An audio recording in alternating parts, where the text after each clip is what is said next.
My father, he thinks I'm insane. From the writers of Lost and the creators of Once Upon a Time. You claimed you traveled to this place, Wonderland. You fell in love with the genie. I'm gonna find him. She's not the Alice you thought you knew. I sense that you can take care of yourself. Thursday, the search for her lost love begins.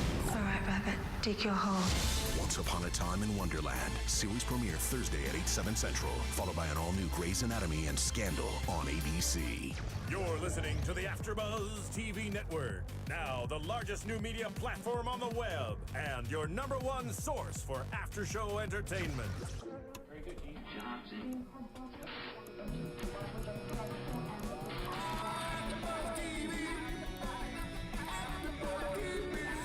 The AFTERBUZZ Studios in Los Angeles, California. Presented by Maria Menounos and Bing.com. And streaming live thanks to Akamai Technologies. This is AFTERBUZZ TV's Revenge After Show. We'll break down tonight's episode and get you all the latest news and gossip. And now, another post-game wrap-up show for your favorite TV show. It's AFTERBUZZ TV's Revenge After Show. Hello everyone, if you are watching live, sorry, take two, we're having a little bit of a problem with the keyboard, but should be all set now. I actually think it's just because Phil Svitek is the big boss man that he's forgotten how to engineer back to his roots. Is that true, Phil? That is so not true. I am like Nolan, I never forget anything. Okay, I'm just kidding. Anyway, guys, Bing is for doing, and we are here doing another AfterBuzz TV after show of course, our favorite show on TV, Revenge, Season 3. Episode 2 called Sin. I'm your host, Roxy Striar, alongside Anna Koppel. Yo. You're so gangster tonight, huh? Listen, you don't know. You don't know what I've been through. I don't even know. I got street cred, son. I think it's because you're so amped up about how awesome tonight's episode really was. It really was awesome. No, I mean, seriously, after last week, I was a little concerned for the season. I thought that it was not the weakest episode, but definitely not the strongest, and tonight blew me away. Last week, I basically hated the show. I was like, I give up on this. I hate it. But well, now we're back. I know we took a lot of heat as hosts in general and things like that, especially for the first episode. And there's always such a tough time coming back into a show like this, you know, and you're like, okay, where's it going? And especially watching it, then being so confused and having such emotions riding and then doing it. So we took a lot of slack, but I am excited that we're back. It's a great episode, and had they done what a lot of other shows do, where they pair the openers, 2 hours into one, right, I think we would have been fine. Absolutely. And you know what? On that point that you were talking about taking heat, honestly, just like Revenge does, where they listen to their fans, we do the same thing here. And you guys go on iTunes and you go on YouTube and you comment and you rate, and we read it and we listen to it. So also, what you can do, if we're making a mistake or you feel like we missed a point and you want to talk about it and you're like, wait, hold on, how could you close the episode without talking to me about this? You call in.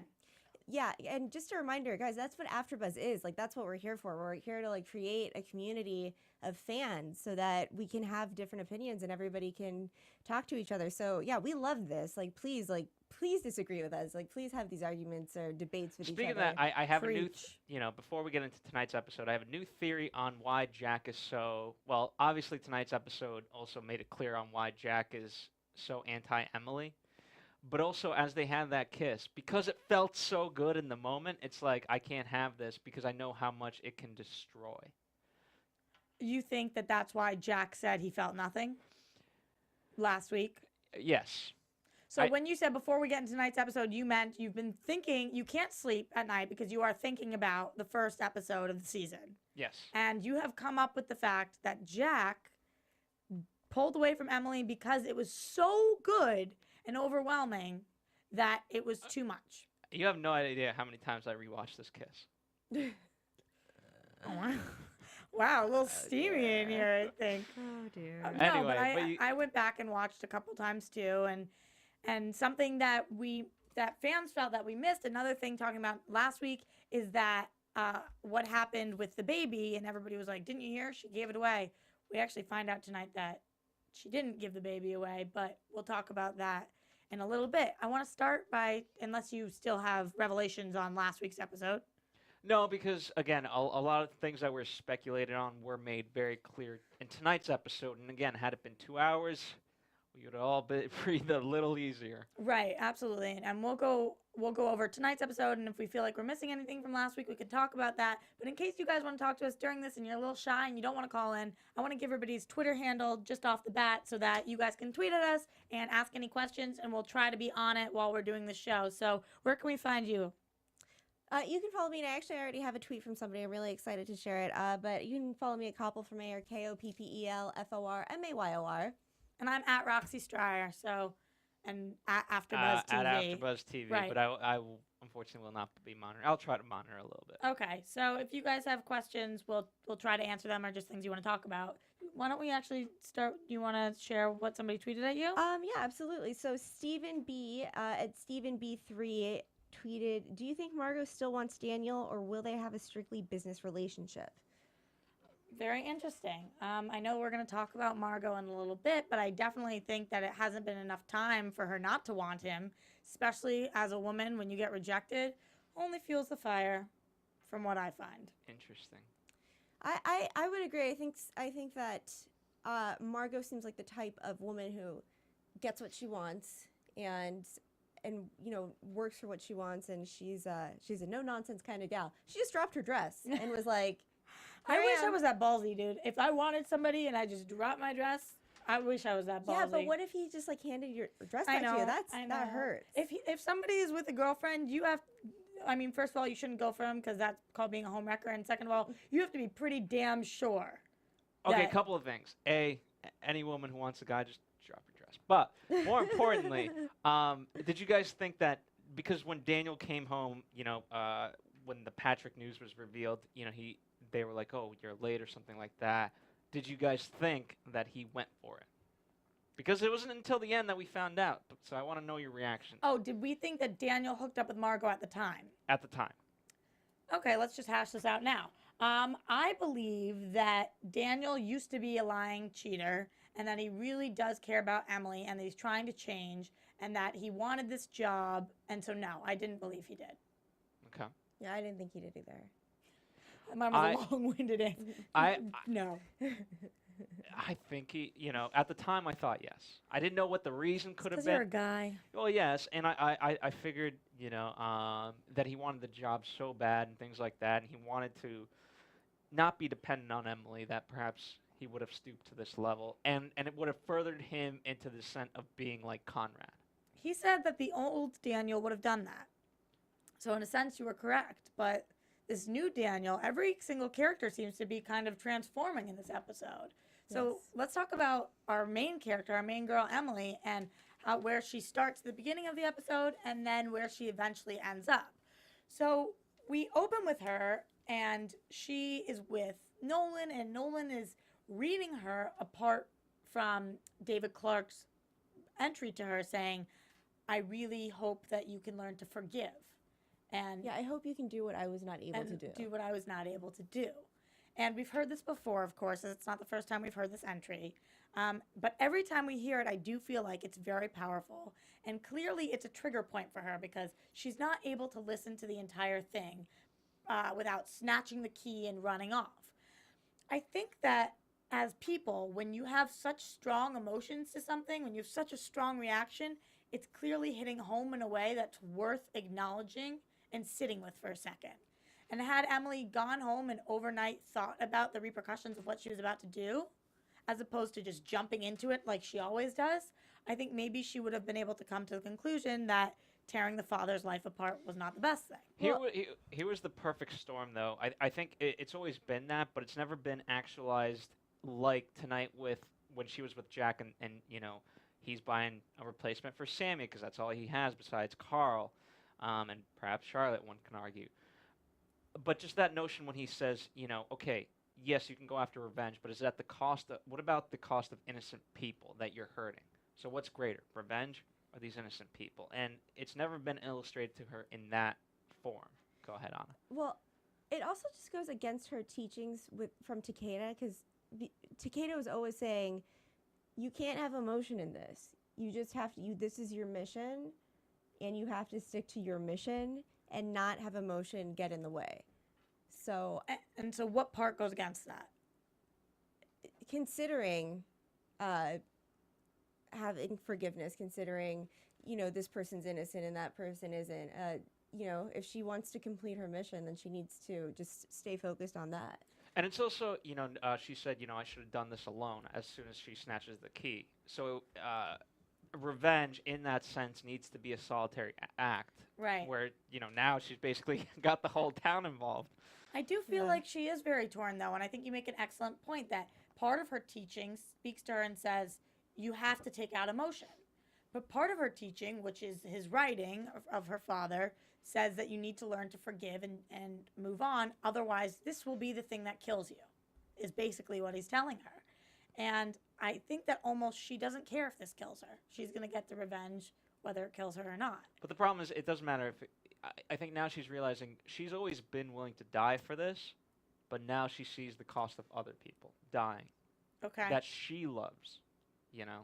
Right. So it's not only hurting her anymore, but it's also hurting the people that are around her. And that means that she has to step back and figure out if what she's doing is worth it. By the way, you know, one can argue also David Clark loved. I mean, if you get Nolan hurt, David Clark loved Nolan. Right. Jack, you know, they Victoria. Victoria, yeah. In the weirdest of ways.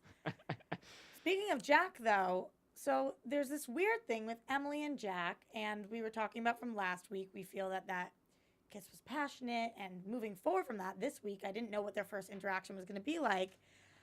And their first interaction happens to be with some mini Sammys. Mm-hmm. Emily spots Jack in the park. By the way, spots him. Emily never spots anyone. She finds them, but she's been vetting him. Yeah. And I'm sure at this point he knows it, so he just thinks it's a little creepy. But anyway, Jack is looking at some new puppies, and Emily comes to him, and he kind of seems to want nothing to do with her. Right. And she says, "Uh-oh." Nothing. Go ahead. Go on. Okay.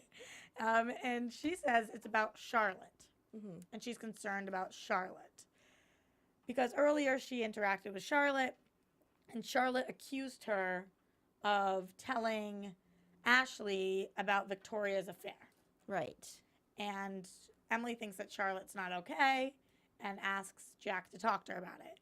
Do you guys feel like that was an excuse for Emily to talk to Jack, or what was going on there? Well, I think, and that's why I started giggling before, that it's just so silly because, you know, Jack said, like, I feel nothing. I want nothing to do with you. You complete this and then leave forever or else. And then, like, shows up on her porch, like, at night, you know, and now they're, like, looking at puppies together. It feels like, you know, when you break up with your boyfriend in high school and you're like, don't ever contact me again. Right. But then, like, I don't know, you, like, spot him on the field. Just, Right. I don't know. I feel like it's just kind of very immature. Yeah, and obviously it's not over, and I don't know, it just feels silly that they're... So what would you propose? How could they have handled it differently? Like, you just think that she didn't need to approach him to talk to Charlotte? Well, because Charlotte clearly does need help.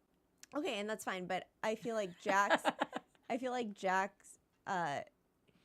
interaction with her, like, he's not sticking to, like, I hate you, don't talk to me, you know? Yeah. I mean...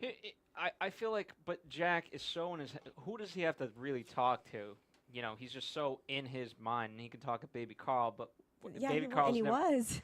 But Baby Carl, you know, he's never going to give him advice and things like that. And so, you know, his emotions can stew in a way that drive him down a different path. And so, of course, he's going to talk to Emily. He's just going to. All right. Okay, fair enough. So Emily, despite the best efforts of those around her, decides that she is going to take down Father Paul anyway. And from what I gather, she calls him from saying that she needs help from a random whatever it is, lures him into this hotel room, is in all black, hits him over the head, knocks him out, sets him up with prostitutes, takes photographs, and puts them in the collection box at church. Well, let's rewind really quickly. Just to be clear, Father Paul is somebody who worked at Grayson Global. Right. He was, I don't know, just somebody in the firm. I'm not exactly sure what he did, but he was involved with the whole David Clark scandal. And we later find out that joining the priesthood, that what happened with David Clark and what they did at Grayson Global is why he joined the priesthood, basically. Right, because he felt so awful about what had happened, and we know he's great at selling things. Now he's just selling God. something. Exactly. Yeah. Okay, so go on. So we really did. I mean, I personally felt, and then I want to get your guys' opinion on it, that he really was trying to make an effort to change his life and do good. It seemed that way, especially towards the end and all of the stories he told. But by the time Emily bought it, it seemed too little too late. Did you feel like this was an act, or did you feel like he really was doing good with his life? whether or not it was an act, like whether or not his heart had changed, he's still doing good. He's still feeding the homeless and helping children. So, I mean, it doesn't really matter whether or not he's changed in his heart. I mean, I kind of think it does. I understand your question, and perhaps it does not, but I think that who you are, who your essence is, does matter. And if you're a bad person and you just feel guilty, so you do some good things to counteract the bad ones, I don't believe that in the future you won't do bad ones again. But if you actually change inside you, I feel like then the chances of you doing something bad again are less likely to happen. But sometimes I feel like if you do the action and you just keep doing that action, that eventually you'll feel that way. Like fake it till you make it Kind of a thing, yeah. I feel what you're saying. Phil, what do you think about the father? Here's my only problem with that. So he's partially atoned because if you really wanted to right or wrong, you know, okay, it's eating away at you. You took a lot of money to keep quiet, so you know what? Guess how you redeem yourself really? You take you can call yourself a martyr, but you get the truth out there, and you reveal everything that had happened. Or, you know, I like Emily's plan, or the cliffhanger of like, hey, you know what? Conrad's going to confess to me. You know, that would be the ultimate kind of redemption, is to get Conrad to atone for his sins and teach him these things. So, you know, and I felt like he was trying to do that in tonight's episode, but he didn't get there. But I think you can't really call it like, oh, he's atoned for his sins if, you know, he's sitting on money that he earned to keep his mouth shut. Absolutely. And once Emily has done all of this, I almost feel like the episode is called Sins, and obviously that's because of everybody else's past sins, but I think it also has to do with the fact that Emily is currently sinning. And at the moment, while other people are working to make their sin level not get any higher and have their good deeds level go higher, Emily's sin level is getting higher and higher. Yeah. Which she actually almost understands tonight in one of her lines, which I heard the actress talk about this week, how she was going to have a joke in this episode tonight and how she doesn't typically have jokes. And it might have actually gone over some people might not have even realized, because the way it was delivered, it didn't sound like a joke. But when she's talking to Nolan about the blueberries, and he says that they're a cure for sociopathic hearts, she says, I should have one. Yeah. And I wrote down, haha, Emily made a funny, because like you never hear her say that, but I think she's becoming more self-aware and seeing, referring to her own heart as sociopathic. That's Yes. very intense, obviously. And I wonder how long she'll be able to live with herself, and if there comes a point where her sins become greater than the sins she's trying to fight or redeem. Do you guys know what I'm saying? I get what you're saying. Yeah, you know, and it you know, with the show, it's obviously going to be always a balancing act of how far do you push Emily before. I mean, this isn't an exercise in like Breaking Bad where you take Mr. Chips and make him Scarface. So we always have to like Emily, and you know, the fact that it comes out at a perfect time that she is battling what to do, and because we're kind of battling with her. Right. I think what's going to make the show kind of continue is that, I think Jack will change his mind and say, you know what, let's do this. And so by having other people... What do you mean, let's do this? Right now, everyone's questioning Emily of, okay, you shouldn't necessarily do this, or rethink how you're going to do this. By right? do this, you mean take down the Graysons? Correct. Okay.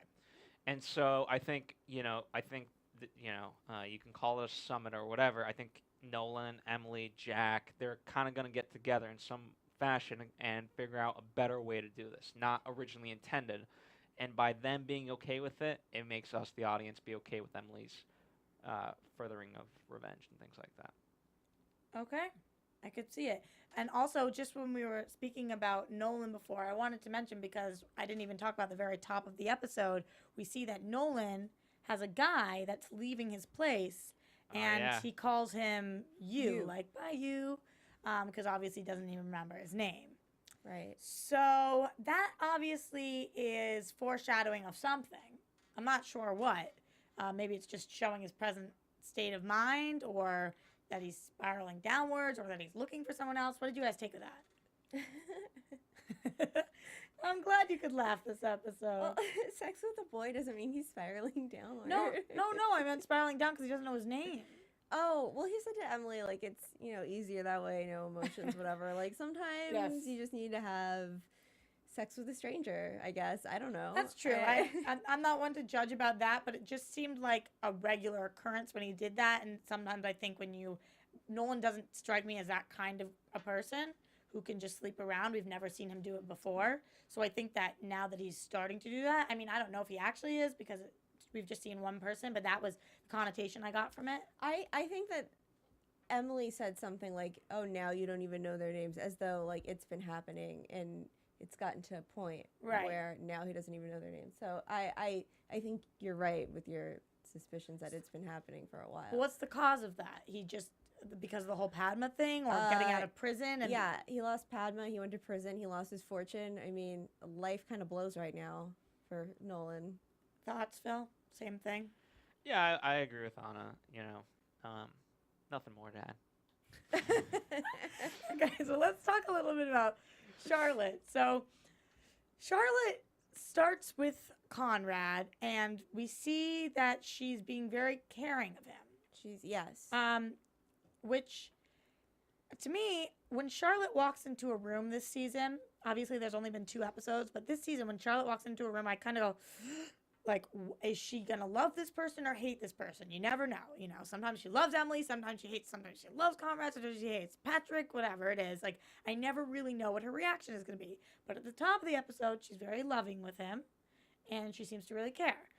By the end of the episode, she's learned his secret from Jack. Right. And that's that he knew the building was going to blow up, and really she's not as responsible for killing Declan, and it's more her father's fault. Right. So, do we think that this relationship now is going to keep back and forth and back and forth? Is she going to be able to stay mad even though he has this disease, or is she going to have to be forgiving? What do we think is going to happen here? I think we're going to see a really empowered Charlotte in this season, but in a really, like, damaged way. Okay.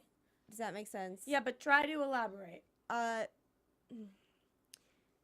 think she's going to find out more and more. I think that she's going to feel, she's been so angry with her family, with the Graysons, for so long. And so I feel like she's going to learn more and more about the secrets they've been keeping, and she's going to feel really justified in her anger.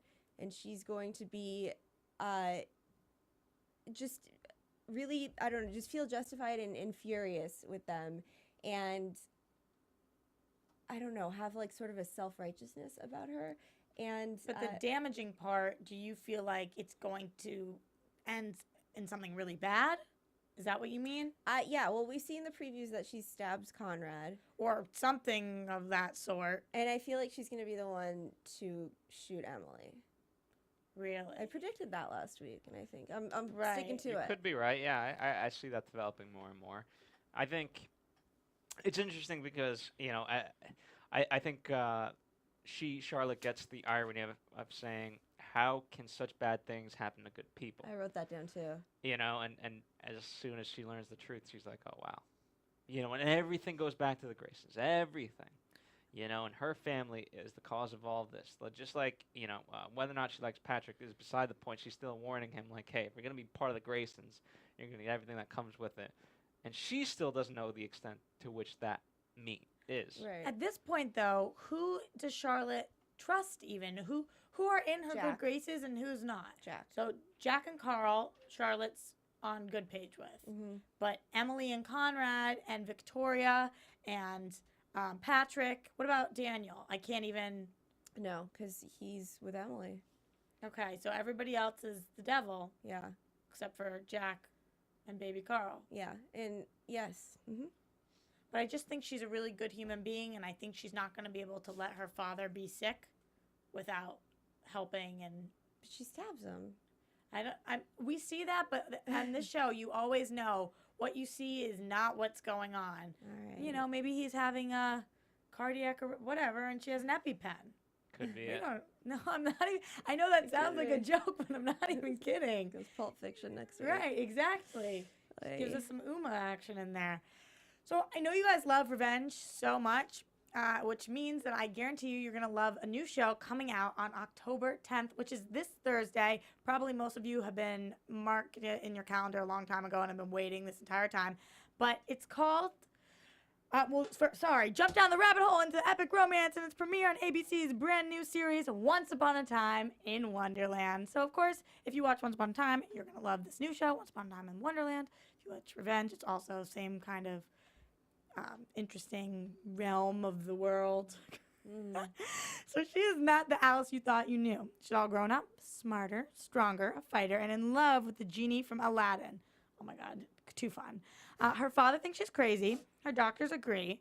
Alice embarks on the most dangerous and mysterious journey yet, back to Wonderland to rescue her one true love, who's being held captive by the Red Queen and Jafar, the evil wizard from the Aladdin tale. Obviously, we know who Jafar is. From the writers of Lost and the creators of Once Upon a Time comes a brand new series, a whole new world loaded with stunning visual effects. TV Guide calls it provocative. Sounds like it. Starring Lost, Naveen Andrews, so good. Sophie Lowe, Peter Gadiadu, sorry if I butchered his name, Emma Rigby, Michael Sasha, and John Lithgow as the White Rabbit. Alice's search for Lost Love begins. Why are you giggling me? Lost Love begins this year. Don't miss television event Once Upon a Time in Wonderland series premiere Thursday, October 10th at 8/7 Central on ABC. So Here's what I'm going to say about that. Because I've heard so many AfterBuzzers kind of, now plug this. And it's funny to me because the more they read it, and, some people like you guys giggle, because, and the giggling to me comes from how much they love it. Because it's so many awesome. people are looking forward to this show. For example, our producer, Marissa, she has not stopped talking about this show since it was announced. Yeah, she's such a fan of Once Upon a Time, as am I. I drilled through that Netflix style like in 2 days, watched every season. It's so good. So if you like mystery, fantasy, the whole kind of genre, so if you like Revenge, if you like Once Upon a Time, you're going to love the show from what I'm assuming. And obviously, the characters are freaking amazing. Like, who doesn't love Alice, and who doesn't love the genie from Aladdin? And the evil characters are just as badass. So I'm pretty stoked on it. Yeah, I started giggling, so it's a great cast, and John Lithgow's a White Rabbit. and Yeah, that's amazing. pretty good. Yeah. I know that's a pretty good one. Yeah. Throwing that in That's there. fun And casting. obviously, I love anytime it's from the writers of Lost, and anytime that something has to do with the writers of Lost, anything Lost, they always throw in one of the Lost characters. So we have Saeed in there this season, and I'm just excited to watch. It's October 10th. That is this Thursday. That is Thursday at 8. That is this Thursday, and since I know you won't be watching Revenge then because it's on Sunday, you have to be watching Once Upon a Time in Wonderland.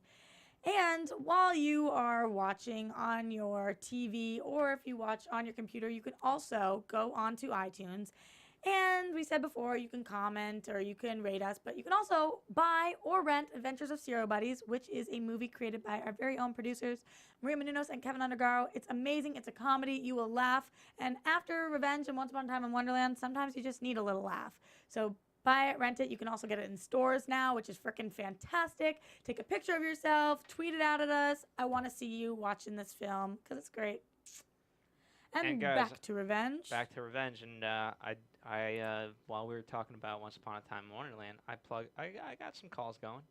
All right. Okay. On the line? On the line. Caller, what's your name and where are you from? I'm Chris Wallace, and I'm from Staten Island.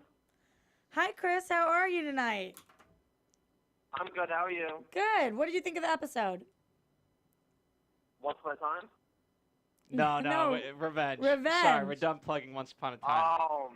I thought this was the Once Upon a Time one. I'm sorry. Oh, that's okay, Chris. We were actually just talking about Once Upon a Time and Wonderland coming up. Are you excited for the new series?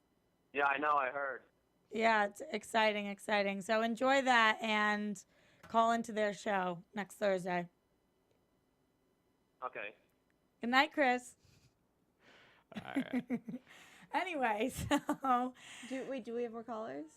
well, let's just keep talking about the episode, and I'll plug them as they we'll come. take Okay. we can take callers later. Love that Chris called about that, though. It's an exciting new show, so I understand jumping the gun on the phone call there. Anyway, talking more about Charlotte. So this whole thing with her and Conrad, we don't know where it's gonna go, and we're just gonna have to stay tuned to see if she turns a little evil and hates Conrad, or if she stays pure like the Charlotte that we know and love. This whole thing takes place after, so going back, we're going to the family gathering. I have the worst rewound sign. Do you guys have a sound? Can you make a noise? Don't. They just moving on. Yeah. I wish you would stop doing that. I really do. Sorry, I'm in a goofy mood now because of that. So we have this family gathering. It's really freaking awkward. It was basically Victoria calling everybody together so she could introduce them to Patrick. Why she did it in this manner, I don't know. Maybe it had to do something about Emily approaching her before, asking him to be part of the wedding, and her saying she wanted him to stay away, and then her changing her mind. But the biggest piece of information we find out from this family gathering is that Patrick tells us that a few years back, Frank, what the story is that Frank went to see Patrick to give him $5 million. But Patrick tells us that Frank not only did not offer him $5 million, but he actually threatened to seriously hurt him if he kept trying to contact Victoria, and then he left. Also, Patrick thought that Conrad had made this phone call asking Frank to go do that, but it really was Victoria. Yeah. And Patrick seems very hurt about that. So what do we think about the entire Patrick situation and how everything went down? It's a tough one, I know. Family business is exhausting. I will say this about part of it is, and I think fans agree because I've been seeing this, is Patrick is so nice in this messed up world that you just automatically don't trust him. You're like, what's your angle, boy? Well, yeah. And, you know, so that off the bat is kind of just about Patrick. But in terms of, I think, Victoria, it's always tough because you want to like her, but then she goes and pulls some of these things. You want to like Victoria? Well, I don't feel that way. I want to hate her. I want to hate her too, but there's moments when you're like, okay, I kind of, the root of it, I understand why you would have thought this way, and I get why you would have spiraled down into this abyss. And then there's moments like this of, wow, you're on your own, honey. Yeah, I know what you mean. I just feel like he's too forgiving and not realizing what a horrible human being Victoria is, and he's going to get burned.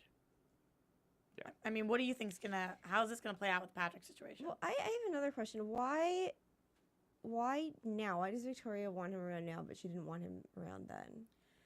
Because she's absolutely alone now, which is pathetic. And if he could ask himself that question, then I think he would be in a lot better place than he is. And you know, now all those things kind of surfaced. You know, last time, we found out about it on the evening news. Now it's public. So you can't help but kind of have that be in the forefront, whereas now, in the past, you've literally tried to hide everything. And in the finale, we see Emily say to her, like, you've lost both of your children. How does it feel that the two people that you care about most in the world don't give a rat's ass about you? Obviously, it's Emily, so she says it more beautifully than that. But I think that she didn't search out Patrick and wasn't ever going to, but Patrick showed up on her doorstep, and it was kind of almost a sign. You know, when you are sitting in your room crying and you're like, why am I so alone? And the doorbell rings and then all of a sudden it's somebody and you're like, this is a sign. This has got to be it. So I think that's why. But it is, in my opinion, and what I think you were getting at, a little too convenient. Yeah. He's definitely going to get stuck in the crossfire somewhere. When Charlotte warns him get out before you can. Do you think it's because she genuinely is concerned for him, or she's jealous, or what? I think she just wants him away, honestly. I think she just doesn't want to deal with him. Because just too many family problems as it is? Yes. He's an extra complication that she doesn't need. Okay. Also, the big thing about the family gathering was Conrad breaking the glass on his hand and cutting himself really badly. Now, I have a theory about this, but do you want to share your thoughts first? I don't have a theory about that at all. I mean, but go ahead. Here's my thought process. He's not actually sick. We know that Emily set up the tests. So, in my opinion, this goes one of three ways. One, and this is what I actually think is going on, I think he is faking a little bit. I think that he knows that he has this disease, and he is doing as much with it as he can, so that he can get points, sympathy points, maybe. But she drugged him again. Oh, maybe I just missed. Oh yeah, I was wondering. I was like, where are you going with this? Yeah. Well, I didn't. But what does the drug do? It just makes him sleepy. Well, I'm not sure what the drug is, but she definitely put something from a vial into So his you drink. think that's what it completely was? Made him just loopy? Yeah. It's the hardest part about going up. I think I'm watching every second and I miss it. Yeah. Thank God for you. Well, no, I mean, it's difficult. See, that's the thing, and this is why fans, we do need your help, and we do need you to call us out, because it's difficult to watch us and take notes and like make sure we get every detail, you know? Right, because I was thinking, well, still I think he's going to end up playing the sympathy points on this a little bit. But also, I'm confused. How is she going to keep this up then? Is she just going to keep drugging him every time she sees him and makes him feel weak? Maybe, I mean, maybe she'll offer to take care of him, and especially they just had this moment at the church, you know? Right. And he was being so vulnerable with her and just so honest, and he's like apologizing for having like real emotion in front of her. Right. And he said, you know, there's no one left for me to talk to, and I suppose I should take that as a sign too. And so Emily sees this as an opportunity, but she sees it as an opportunity to bring the priest back in. But I think she could use it to her advantage to, you know, offer to be his nurse so she can continue to drug him. If they create this relationship. What do you mean offer to be his nurse? You mean just his caregiver? Well, yeah, because if she can continue to make him sick enough that he needs to be, you know, in bed, then she can say, you know, like, you know, Conrad, come stay in my home, or whatever, come stay here. I'll set up an apartment for you, and I'll take care of you. Here's where the show's not going to go, but like it would be very interesting, you know, in terms of, okay, with forgiveness and things like that. The ultimate forgiveness would be to kind of do what Anna's proposing and get him to admit that he's wrong. Get him to come out with the truth. Right. And be able to take the consequences of that. That's what she wants more than anything. Right. That is the new plan. But it's to, you know, but it's always with force. It's rather than, you know, like getting them to really change within them, to change them. You know what I mean? There's that big difference. Well, I think I don't know if this is what you're saying, but the big distinction to me is Conrad says, I need to pay for my sins now. And he's acknowledging that he has been a sinner and that he is now needs to pay the consequences. But that's not saying I need to do good. There's a difference between saying I need to get what's coming to me and I need to flip this around and help the world. You know? So I feel like he's still taking a very passive And that's what I'm saying. side on It'd be one thing, okay, if Roxy has a gun to my head and says, hey, you have to admit for everything that you've done in your life, then okay. Then I'm forced to do something. Whereas Roxy explains, like, hey, you've done a lot of bad in your life. You might want to do some good. Here's how you can start. Then I'm like, okay, you know what? I get that. I am remorseful. Let me make it right. So don't we think that it would be more beneficial and proactive for Emily to look at him and instead of thinking, I want to punish him, for her to have him do That's what right? I'm saying. Right. So that is what you're saying. That's We're on what I'm the same saying. page But then. I don't think they're going to do it. Well, because then the show would be called Redemption, not Revenge. Yeah. And unfortunately, Think that of is the not on the think of Revenge the title agenda. sequence that would be to like change up the lettering. That would be cool. What do you mean? It go from, like, Revenge- The V flies out and the D flies in. Like, Yeah. We'll make one of those and air it on AfterBuzz, our version of Revenge. Watchtower, if you're listening, I want to see a prototype. Oh, yeah. He'll help us out. You're like, where the hell has this gone? Yeah, I don't know. Okay, so... He hasn't told us that we're looking legend tonight, so I don't think he's listening. Yeah, that's true. Yeah. I thought that Maybe we were we're legend. not. Wait for it, Terry. But while we're talking about this, let's go over exactly what the new plan is. So, Emily goes to Nolan and says that he was right, but it was too late for her to do anything about it because the pastor had already seen the photographs. And Nolan earlier, he was like, once you start taking down kittens, I'm out. Yeah. It's a great line. Yeah, but at least she's not so far gone that she did feel a little guilt after what happened, you know? Which proves that she's still human. Well, she started to feel guilty before she even realized that it went down. Right. So. Right, especially I think where I felt most of her guilt was when she asked, what happened? He said, I was hit over the head and they took everything in my wallet. And she said, what did the police say when you called them? And he said, I didn't because they, of course, needed what I had more than I did. And I think that that was very selfless. Mm-hmm. And I think that that really affected her. And then moving on from that, everything after that point really affected her. But it was too late, of course. But anyway, let's just clarify what the new plan is so that in case somebody slipped something in my drink or I didn't notice, we can be sure what this exactly they have planned for the future. So she wants to use she says she's going to fix it. And she's going to fix it by using the priest to listen to Conrad and to get him to confess to his sins. Correct? Yes. I don't understand how that qualifies as fixing it. Consider fixing it is ruining the pastor's priestship. You know, he can't be a priest anymore because of what happened. He had to leave his church. I think that when Nolan had the conversation with her, that was like kind of her compromise. All right, I won't kill him, but I am going to ruin his life.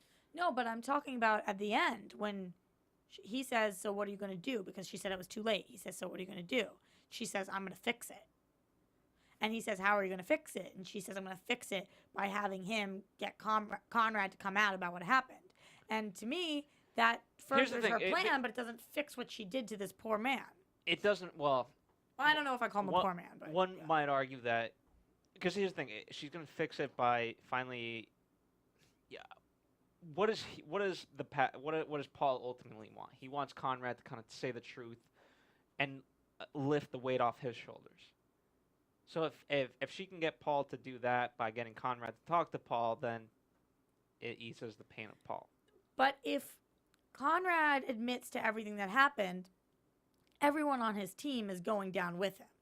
Correct? Yes, I understand that, but at least the weight has been lifted off your shoulders. So she If you're thinks Paul. that she can get Paul to go along with this because he is now a good guy and the thing that a good guy does is tells the truth? Yes. So why wouldn't Paul just come out with what Conrad did? Because they also need evidence. I suppose, but I feel like he could probably find enough. And Paul had an interesting quote earlier this episode that makes me a little confused on where his loyalties lie in terms of whether it's with Conrad or with God and goodness. He says, we may not always see eye to eye, but I'm always on your side, or I'm always here for you, or something. And that made me worried that this plan might come to bite Emily in the butt if he is too strongly tied to Conrad. And instead of doing good, he ends up getting pulled back into Conrad's crappiness on the ground. Could be. So eloquently said, I know. But I don't know. We'll have to see how that happens with the priest. We know we have him around for a little bit now. So. Do we talk about Aiden? Talk about Aiden. Yeah, we need to. All right, Phil, what about Aiden? Well, because, okay, the question that fans are asking is this some sort of weird plan to help Emily, or does he really hate her? We see him on the yacht with Victoria, and then we see him again during the family gathering. However, he's not at the family gathering, of course. He's sneaking things from Emily's. which would make me believe that obviously Emily doesn't know that he's back in town or about his plan. Well, she has to know something because for some reason she moved that infinity box to Nolan's. So Well, that's partly because she's living with Daniel. Right. Okay. Did I just negate your point? Yeah. Well, yeah, no, that's okay though. It's a good point, and I'm glad you brought it up. See, we need the three of us to keep everybody in check. We do. That's why we have to talk this show out. Like, And that's why we need more than one person. Here's the thing: he was genuinely mad about Victoria visiting Nolan because it was a test of like to see things like that. But he could have equally come out and just told the exact truth, which he didn't, which saves Emily in some sort of weird way. By the way, I loved how Nolan bought all. What do you mean the painting. exact truth? He didn't reveal the full truth about Emily. He said that she took all your money. He hinted to Victoria But that okay, there's a link between Emily and David Clark. And he also broke into Emily's, stole the deed to Nolan's house, and said that it had Emily's name on it and showed it to Victoria. Okay, but it could have also been very easy to say, hey, Emily is actually Amanda Clark, and she wants revenge because of blah, blah, blah, blah, blah, blah. And look at all these things that we did in the past. Okay. But year. he needs, obviously he wants something, and he needs to ask for that first. He has to have leverage. He has to like give a little bit of information at a time. He can't just like start with she's really Amanda Clark. I was gonna, yeah. He can't open with that. I was gonna wait for some news and gossip, but I have a quote from Barry Sloan about this, so I just want to read it. That came out this week, and I just want to read it because it's very relevant to this point. He says about his character, I think he loves Emily beyond himself, and even though it's cliche to say it, he would die for her. It's not really about him anymore. He's lost everything, and he's going to do it for her, which is interesting. That I saw that this week because from what the show seems like, they would want us to believe otherwise. Yeah. Again, I think it could have been very easy for him to say the truth, and I don't think it's just putting your cards on the table without any leverage. I think that. So it's going to be interesting, but I did want to say that I thought it was funny that Nolan has Victoria's paintings and stuff. I also thought it was funny that she re-gifted him his own muffins. That was funny. Oh my God, I didn't even mention that point. You know what's interesting in this season? A lot of the new Sunil Nayar was talking about, the new showrunner was talking about how it's supposed to be funny and a little lighter and not as dark all the time. So we have Emily making this joke, and then we have the thing with the blueberry muffins, and there are a couple other just lighter moments. I mean, we still have heavier moments in the episode, but I know that they want it to be a little more fun this season, and all the cast has mentioned, like every time they're interviewed for anything, everybody's like, the season is very naked. Everybody takes their clothes off all season. And you know what's fun? In the first episode, it's funny when they Emily picks up Nolan and they say, "Let's not talk of the initiative ever again." Yeah, exactly. And that's like almost a joke and an inside joke with the audience because people requested like, "Don't ever talk about the initiative again." And if you follow all the actors on Twitter, which of course we do because we're obsessed. You'll see that the way they tweet back and forth at each other this season has been very lighthearted, poking fun at one another.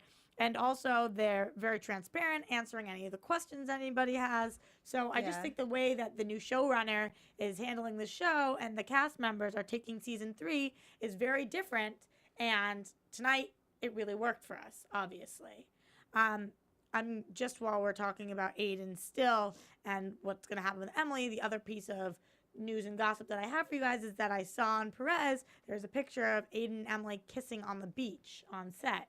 So they filmed that. So that's next week, right? Yeah, I don't know exactly what, when, where, how Aiden and Emily get together, but it was in seems the like promo. they do. Right. Promo. And Promo online. Can't take it back. I saw you. So now it's confusing because we don't really know how Aiden and Emily are going to turn out. We just know that the season's going to be shirtless. Any more news? That's about it. Predictions? Let's predict. Uh-huh. And now, your AfterBuzz TV. I'm going to try really hard to tell you guys what I saw in predictions, scenes from next week. Go. Let me try. So, we see Aiden goes to a party with Victoria, goes to the gathering with her, and they're talking to Emily, and Emily was obviously not aware that he was going to be there with her. We just talked about Aiden and Victoria and what that means, so we'll skip predicting on that one. But actually, I do want a yes or no answer. Do you guys think that he is Team Emily or a one-word answer, Team Emily or Team Victoria? No. Or yes, depending on which way you spin it. I mean, just based on your news and gossip, I'm going to have to say Team Emily. Team Emily? Yeah. Phil? Emily. Okay. So then it comes out, Victoria tells Daniel that Emily was with Aiden, and Daniel's pissed, and Emily's sitting there saying, but I chose you. I choose you, Daniel. So we see that. Then we see Charlotte stab Conrad. Okay, are you just telling us about the preview? I'm just telling you what I saw. Well, it's hard to see everything. You The have to predictions rewind. are based on the previews. Yeah. Yeah. Okay. So I already predicted that the stabbing of Conrad, I think it's like some sort of an EpiPen Pulp Fiction situation. Okay. What are you guys thinking about the stab? I mean, do you think that she's actually trying to murder her father? Yeah, I think he's earned it in her eyes. So no, I'm not saying he earned it, because I think he definitely has, but you think that's really what she's doing? I predicted earlier that I think this is going to be like a new, very empowered Charlotte who feels justified in her rage towards her family. And I think if she stabs him, she's going to think, like, no jury's going to convict me. He's a terrible person. Phil? I think Charlotte is on a path of destruction, and it will end in her death. I think someone's going to take her out. Yeah. Well, then she and Declan and the baby can be together. Maybe Emily, too far. when Emily gets shot and she says, I'm sorry, maybe she's protecting somebody. Maybe she takes the shot for somebody. We also see a body on the side of the road who we think is Nolan, based on pausing at the exact right moment and seeing kind of that sandy-colored hair. According to our laboratory results. According to my calculations, I believe that. Well, we got the results back from ballistics. And so other than what we see and what we can infer from seeing that, any other wild predictions? I think we're going to bring Jack into all of this a little bit more. And I think that's how we're going to really, kind of, he's now going to go on this path of revenge along with us. Okay. Shot in the dark. Oh, go ahead. Sorry. I don't know. Shot in the dark, Conrad's going to bang Margot. Ooh. Well, Good he for does him. have a tendency to do that, hence Ashley. Yeah. I think that we're going to see, just in general, some dark comedy, which we're starting to see, and they've mentioned, and a little more of that. And I like that too. It doesn't always have to be so deep all the time. Make me laugh a little bit. So anyway, if I want to talk to you about this during the week, because I'm just like absolutely freaking out and I need to speak revenge with somebody, where can I find you? You can follow me at Koppel from Mayor, KOPPELFORMAYOR. And you can find me at Roxy Striar. And you can talk to Phil and the rest of AfterBuzz at AfterBuzz TV. We are so excited for next week. And don't forget, before then, on Thursday, Once Upon a Time in Wonderland. It's going to be freaking fantastic. I'll be watching. You should be watching too. And then afterwards, come here and watch the after show. Hell yeah. Till next week, same time, same place. I think we found our groove. This was a lot of fun. No, because we were down in the first episode. Yeah, I will be the first one to admit I was very harsh. And you guys beat the crap out of us. You ruined my sign-off. This is really like Sign an off. off-camera conversation, Phil. This is No, this is to the fans, because I love you fans. Seriously, that's something we can agree on. we That do is- love We the might fans. disagree on everything else, but we do love our fans. So again, tweet at us, iTunes, YouTube, anywhere you can find us. Just do it, because we love you guys. Until next time, same place. Peace. From Bing.com, executive producers Maria Menounos, Kevin Undergaro, Phil Svitek, and the entire AfterBuzz TV staff, we would like to thank you for listening to the AfterBuzz TV network. To watch or listen to other after shows and post comments or questions, be sure to visit AFTERBUZZTV.com.